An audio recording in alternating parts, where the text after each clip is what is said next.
Hej, jeg hedder Lise Dalle Eksel, og jeg er stokpartner i Roskilde Håndbolds erhvervsnetværk.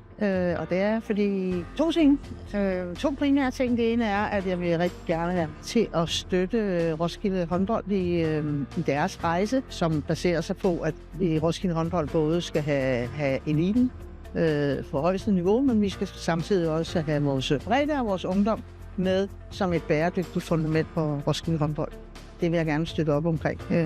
Så det er den ene side, og den anden side, det er vores erhvervsnetværk her, hvor at jeg sætter pris på, at vi er et lokalt netværk, Roskilde-baseret, så der er mulighed for at finde alle mulige forskellige samarbejdspartnere og få løst alle mulige forskellige problemstillinger, og det synes jeg er fantastisk at være en del af.